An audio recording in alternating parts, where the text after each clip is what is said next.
Good afternoon and welcome back to yet another episode of The Longing, where today we are going to be continuing to read Moby Dick. And we're going to try and get through 2 chapters today because they're combined, they're enough to make it a slightly longer episode, but each of them make it a slightly too short episode. So, let's do what we can. Chapter 57. Of whales in paint, in teeth, in wood, in sheet iron, in stone, in mountains, in stars. On Tower Hill, as you go down to the London docks, you may have seen a crippled beggar, or kedger as the sailors say, holding a painted board before him, representing the tragic scene in which he lost his leg. There are 3 whales and 3 boats, and one of the boats, presumed to contain the missing leg in all its original integrity, is being crunched by the jaws of the foremost whale. Any time these 10 years, they tell me, has that man held up that picture and exhibited that stump to an incredulous world. But the time of his justification has now come. His 3 whales are as good whales as were ever published in Wapping, at any rate, and his stump as unquestionable a stump as any you will find in the western clearings. But, though forever mounted on that stump, never a stump speech does the poor whaleman make, but with downcast eyes stands ruefully contemplating his own amputation.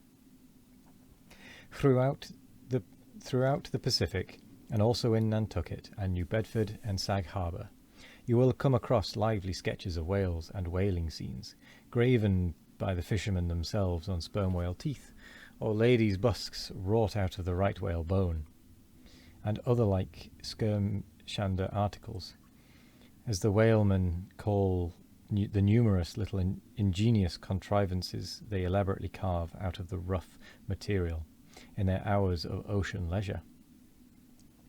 Some of them have little boxes of dentistical-looking implements, specially intended for this skirmshandering business. But in general, they toil with their jackknives alone, and with that almost omnipotent tool of the sailor, they will turn you out anything you please, in the way of a mariner's fancy. Long exile from Christendom and civilization inevitably restores a man to that condition in which God placed him, i.e., what is called savagery. Your true whale hunter is as much a savage as an Iroquois. I myself am a savage, owning no allegiance but to the king of the cannibals, and ready at any moment to rebel against him. Now, one of the peculiar characteristics of the savage in his domestic hours is his wonderful patience of industry. An ancient Hawaiian war club or spear paddle, in its full multiplicity and elaboration of carving, is as great a trophy of human perseverance as a Latin lexicon. For, with but a bit of broken seashell or a shark's tooth, that miraculous intricacy of wooden network has been achieved, and it has cost steady years of steady application. As with the Hawaiian savage, so with the white sailor savage, with the same marvellous patience, and with the same single shark's tooth of his one poor jackknife, he will carve you a bit of bone sculpture, not quite as workmanlike, but as close-packed in its maziness of design as the Greek savage, Achilles' shield, and full of barbaric spirit and suggestiveness as the prince of that fine old Dutch savage, Albert Dürer. Wooden whales or whales cut in profile out of the small dark slabs of the noble South Sea warwood are frequently met with in the forecastles of American whalers. Some of them are done with much accuracy. At some old gable-roofed country houses you will see brass whales hung by the tail for knockers to the roadside door. When the porter is sleepy, the anvil-headed whale would be best. But these knocking whales are seldom remarkable as faithful essays. On the spires of some old-fashioned churches you will see sheet iron whales placed there for weathercocks, but they are so elevated, and besides that are to all intents and purposes so labelled with hands off, you cannot examine them closely enough to decide upon their merit. In bony, ribby regions of the earth, where at the base of high broken cliffs masses of rock lie strewn in fantastic groupings upon the plain, you will often discover images as of the petrified forms of the Leviathan partly merged in grass, which of a windy day breaks against them in a surf of green surges. Then again, in mountainous countries where the traveller is continually girdled by amphitheatrical heights, here and there from some lucky point of view, you will catch passing glimpses of the profiles of whales defined along the undulating ridges. But you must be a thorough whaleman to see these sights. And not only that, but if you wish to return to such a sight again, you must be sure and take the exact intersecting latitude and longitude of your first standpoint, else so chance-like are such observations of the hills that your precise previous standpoint would require a laborious rediscovery, like the Saloma Islands, which still remain incognita, though once high-roughed Mendana trod them, and old Figuera chronicled them.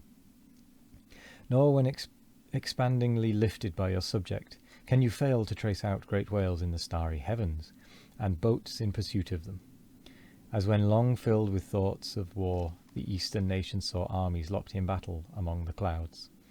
Thus at the north have I chased Leviathan round and round the pole with the revolutions of the bright points that first defined him to me, and beneath the effulgent Antarctic skies I have boarded the Argo navies and joined the chase against the starry Cetus, far beyond the utmost stretch of Hydrus and the flying fish, with the frigate's anchors for my bridle bits and faces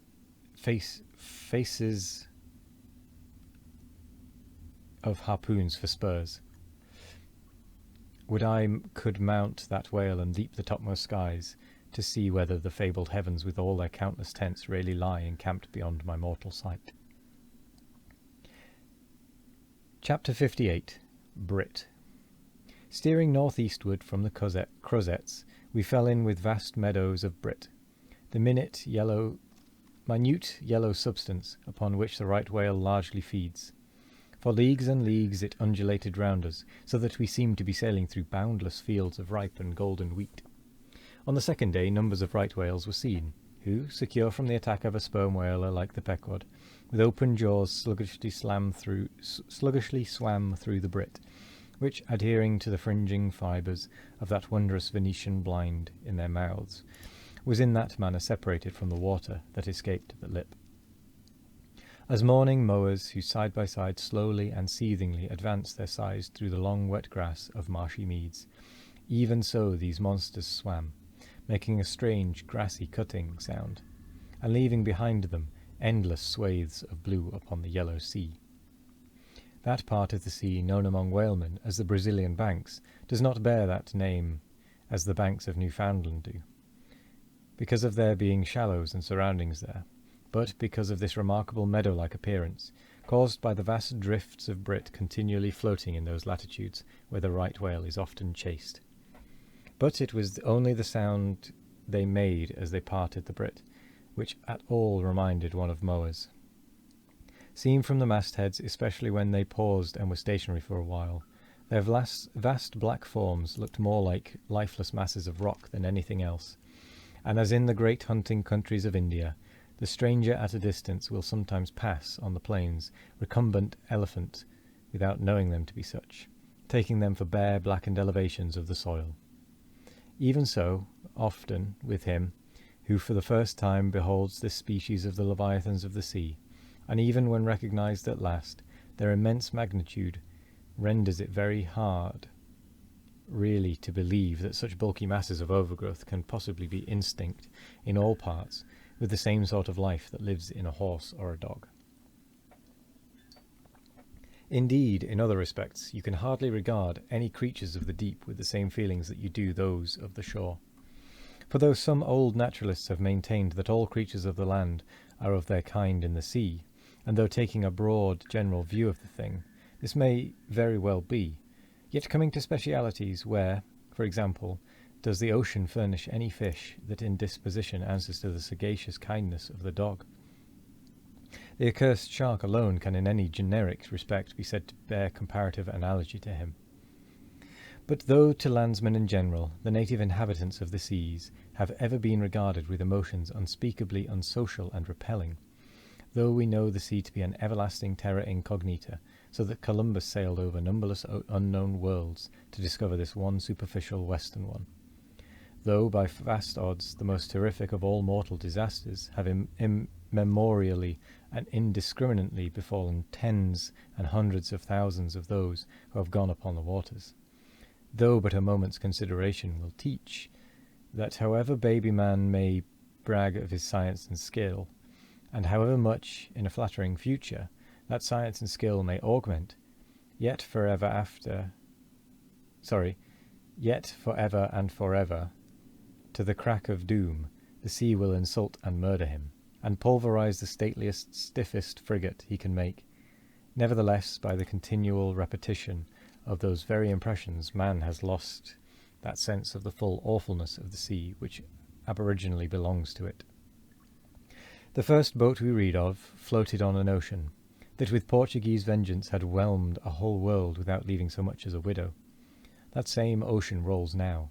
That same ocean destroyed the wrecked ships of last year. Yea, foolish mortals, Noah's flood is not yet subsided. 2/3 of the fair world it yet covers.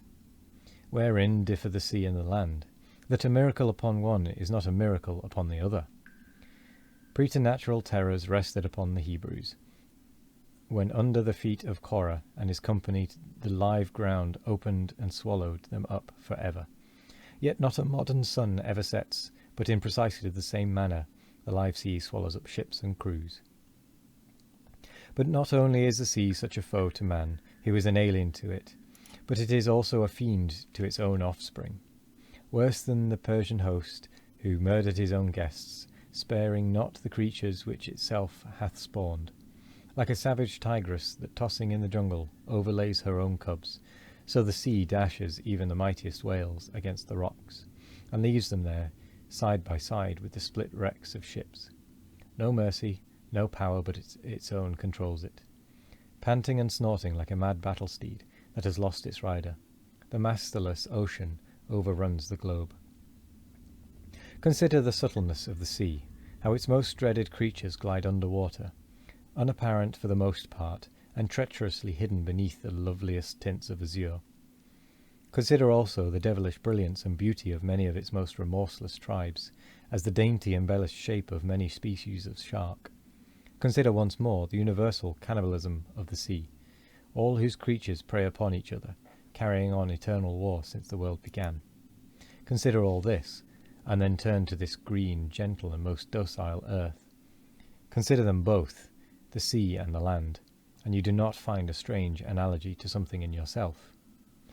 For as this appalling ocean surrounds the verdant land, so in the soul of man there lies one insular Tahiti, full of peace and joy, but encompassed by all the horrors of the half-known life. God keep thee, push not off from that isle, thou canst never return. And with that, we shall end the episode. Thank you very much for joining me today. I hope you all have a wonderful morning, evening, afternoon, or night, no matter what time of day it is. I hope you all have a wonderful one of it. And as always, we will be back tomorrow with more of The Longing. Goodbye.